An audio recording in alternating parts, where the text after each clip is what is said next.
स्वागत है आप लोगों का इस वीडियो में। क्वेश्चन नंबर 12 जैसा ही क्वेश्चन है, ये 14 भी इसी के जैसा क्वेश्चन है। देखते हैं क्या है question.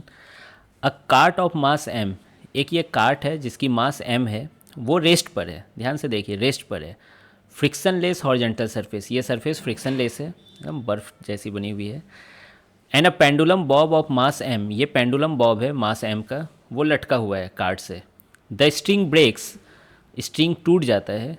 The Bob falls on the floor, makes several collisions on the floor and finally lands up in A small slot made in the floor.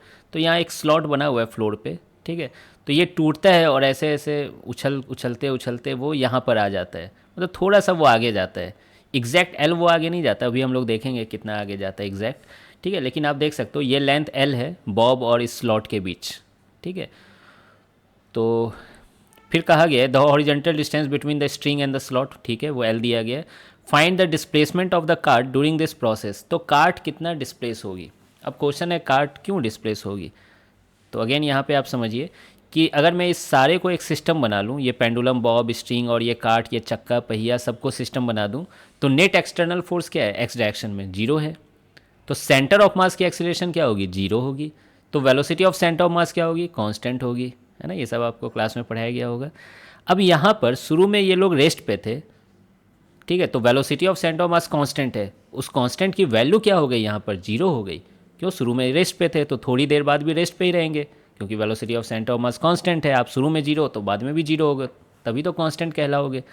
अब velocity of centre of mass zero है, इसका मतलब क्या है, centre of mass move नहीं कर रही है, इसका मतलब centre of mass is at rest. तो इससे ये पता चला कि अगर कोई दो लोग है, कोई राइट साइड में जा रहा है तो दूसरा पक्का लेफ्ट साइड में जाएगा, ठीक है। मेरी तो यही आदत है, राइट इक्वल टू लेफ्ट लिखो, है ना। तो अब देखिए कौन राइट साइड में टेंडेंसी रख रहा है जाने का, तो ये बॉब है ना, वो टेंडेंसी रख रहा है। तो कार्ट किधर जाएगी, पीछे जाएगी। तो मैं देखिए मैंने क्या डायग्राम बनाया कि हर पॉइंट एक्स पीछे जाएगी। जैसे ये गाड़ी यहाँ पर थी, फिर वो यहाँ पहुँच गई तो ये एक्स पीछे चली गई।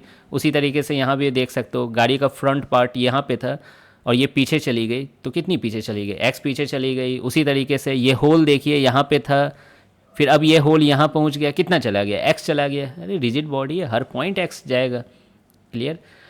अब बताइए कि ये अगर x है और ये टोटल l लेंथ थी, है ना, ये टोटल l लेंथ है और ये x लेंथ है, तो ये कितनी हो जाएगी, l माइनस एक्स। बस इतना सा ज्योमेट्री करना था, यहाँ पर हो गया, आंसर आ चुका है। देखिए क्या ये बात समझ में आ गई। तो देखिए ये जो बॉब है ये राइट साइड में गई है, तो m1x1 इक्वल टू m2x2 लिखूंगा मैं।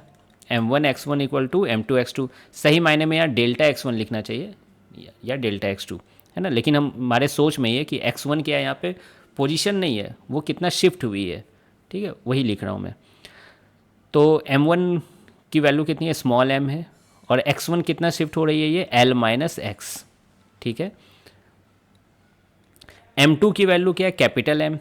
अब देखिए कैपिटल M ऐसे तो बहुत हैवी बॉडी है, ठीक है, लेकिन चूंकि ये रिजिड टाइप से है तो हर पॉइंट एक्स शिफ्ट हो रही है होगी, तो इस बॉडी की, इस कार्ट की जो सेंटर ऑफ मास है वो भी तो एक्स ही शिफ्ट हो रही होगी। कहाँ है इट डजेंट मैटर, बट है ना, यू कैन अंडरस्टैंड इट कि वो भी एक्स ही तो शिफ्ट हो रही होगी। आ रही बात समझ में, क्यों, ये x1 x2 जो होते हैं सेंटर ऑफ मास होते हैं बॉडी के, जो शिफ्ट हो रहे हैं। क्लियर है ये चीज़। तो अब आप इसको सॉल्व कर लीजिए, M L minus M X equal to capital M X, इसको इधर भेज दीजिए। तो x की वैल्यू मैं एक लाइन में लिख पा रहा हूँ, M L divided by small m plus capital M। चलिए आज बहुत अच्छी बात है, मैंने l को कैपिटल L ही लिखा, अक्सर मेरी आदत है स्मॉल l लिख देने की। तो ये देखिए आंसर आ चुका है।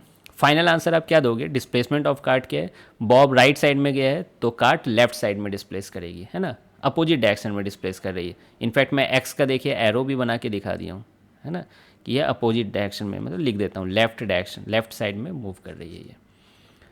तो आई होप कि आपको ये सॉल्यूशन समझ में आ गया होगा। बाकी इस क्वेश्चन को delta X centre of mass equal to zero करके नहीं, m1 delta x1 plus m2 delta x2, जैसा दो तीन क्वेश्चन पहले मैं दो मेथड से सॉल्व किया था, उस तरीके से भी किया जा सकता है। मिलते हैं फिर नेक्स्ट वीडियो में, वो भी इसी के जैसा क्वेश्चन है और इंटरेस्टिंग है।